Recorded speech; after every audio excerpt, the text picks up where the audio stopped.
Hello, this is Dr. Praveen Ramchandra.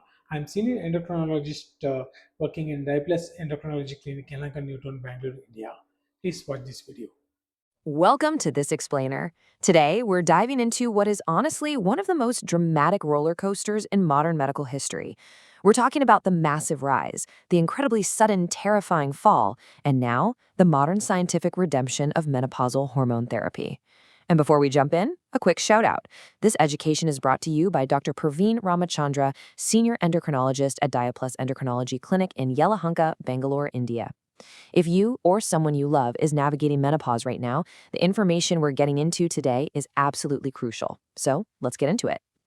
So picture this. You have a treatment that was universally recommended. I mean, it was practically a cornerstone of women's healthcare.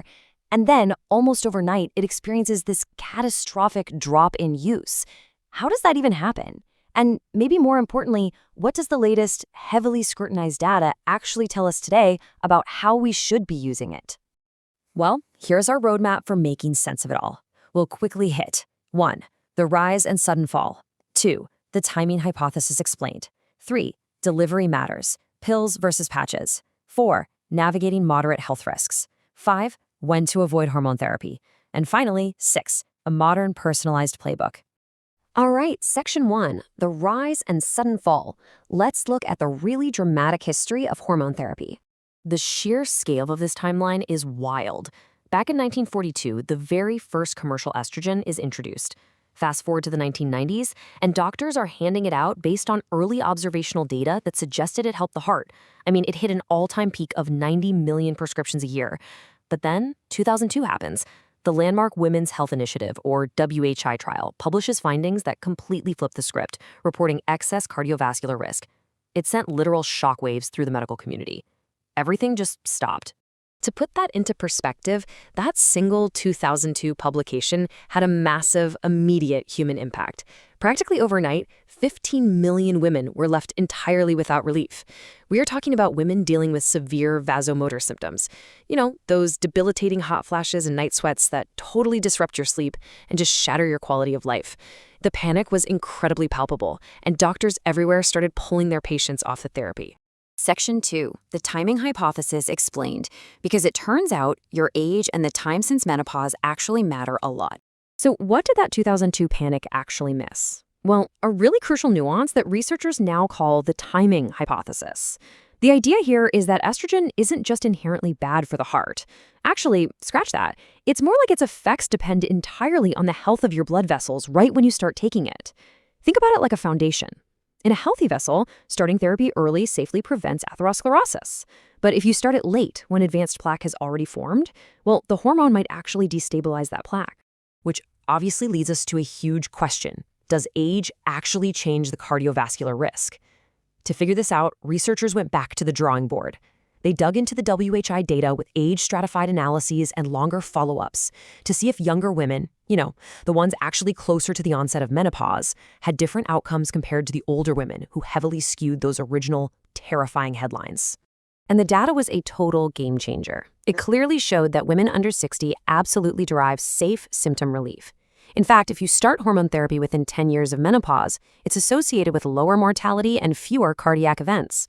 But, and this is a big but, for women who start it more than 10 years out, there's zero cardiovascular benefit, plus an increased risk of stroke.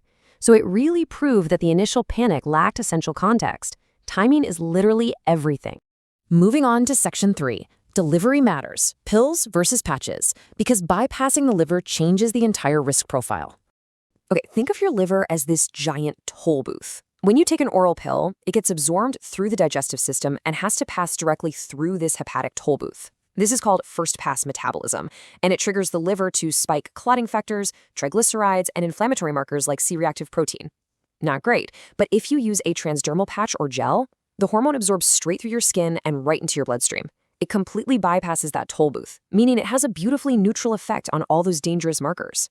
And we're not just guessing here. Across 11 different randomized trials, the data consistently shows the power of this bypass. Transdermal therapy gives you lower rates of blood clots compared to oral pills. It can actually drop your triglyceride levels by up to 30%, and it completely avoids spiking your C-reactive protein. Because of all this, Going transdermal is absolutely the preferred route for women dealing with metabolic risk factors. Oh, and a really quick but absolutely critical detour regarding vaginal estrogen. If your doctor prescribes low-dose vaginal estrogen for very localized symptoms, you're going to see this terrifying black box warning on the package screaming about cancer and heart disease. Seriously, ignore it, or at least don't let it panic you. That label is based on high-dose systemic estrogen and is wildly outdated for localized treatments. The systemic absorption is incredibly minimal, which makes it remarkably safe and effective. Section 4. Navigating moderate health risks. Let's talk about hormone therapy for women with existing conditions. Now, you might be wondering, what if I'm not perfectly healthy? Having a condition like obesity, diabetes, or dyslipidemia requires some strategy for sure, but it's not a total ban on hormone therapy. Take obesity, for example. It inherently raises your risk of blood clots. If you give an obese woman an oral estrogen pill, you literally multiply her clot risk by 3 to 6 times. Yikes. But because those transdermal patches bypass the liver, they don't add to that clotting risk. So if you're navigating moderate risks, transdermal is definitively the way to go. Section 5. When to avoid hormone therapy. We need to understand the absolute contraindications. Now, just to be crystal clear, we are talking about systemic hormone therapy here, the pills and the patches, not those localized vaginal creams we just mentioned. There are some hard no's in the data. If you have a known history of coronary heart disease, a personal history of blood clots, ischemic stroke, severely uncontrolled blood pressure, or a high 10-year cardiovascular risk score, systemic hormone therapy is generally off the table. In these specific cases, the risks just straight up outweigh the benefits, and you've got to pursue non-hormonal alternatives. All right, Section 6, a modern, personalized playbook. Let's stratify your risk so you can find safe relief. So putting patients into these distinct risk buckets is super empowering because it lets you know exactly what your options are. If you're under 60, recently menopausal, and otherwise healthy, boom, you're in the low-risk green zone. Hormone therapy is highly acceptable. Got some moderate risks like diabetes or obesity? You're in the yellow zone, meaning you and your doc should strongly be looking at the transdermal route. And if you've got a history of major cardiovascular events, you're in the red zone and need to be looking at alternatives. And here's something you definitely need to know. There used to be this rigid, almost dogmatic belief that once a woman hit a certain age, she had to be pulled off hormone therapy immediately, no questions asked. Well, the latest expert consensus has totally shifted. Reaching a certain age doesn't mean you automatically have to stop. It should be a dynamic, highly individualized choice based on your ongoing symptom relief, coupled with a good old annual check-in on your overall health profile. So what does this all mean?